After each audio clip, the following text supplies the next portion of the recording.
Kusolakala ukuthi laba babulawe umphakathi, kanti lokhu kwenzeka nje umphakathi wakule ndawo uhlezi libhojozi ngokubulawa kwezingane zesikole.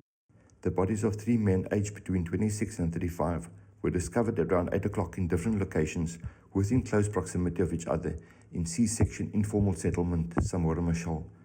Preliminary information indicates that the victims were allegedly accused by community members of being armed robbers and were subsequently targeted and killed in what appears to be a vigilante-style attack.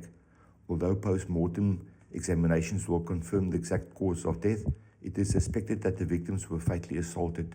Vigilantism is condemned in the strongest possible terms. Esikhathini esingangenyanga kudutshulwe kwabulawa abafundi abane kule ndawo.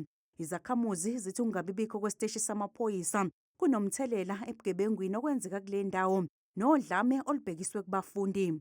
Le ndawo sikuyo it's a mobile police station. Inani lincinci kanti umthwalo ngaphandle ungaphezulu kwamandla.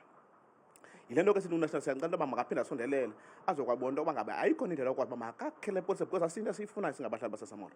Sifuna kwakhiwe le police station.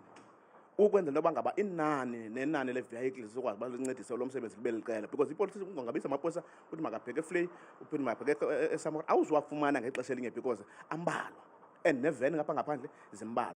Abaholi bentsha bathi amaphoyisa kumele abhekane nodaba lwezibhamu ezisabalele kule ndawo.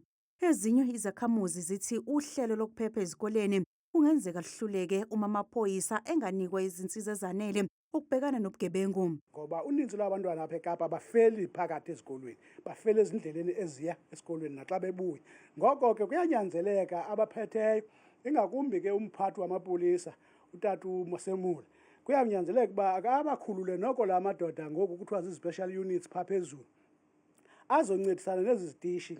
Abekho abasaboshiwe ngalezi gameko amaphoyisa asaphenya.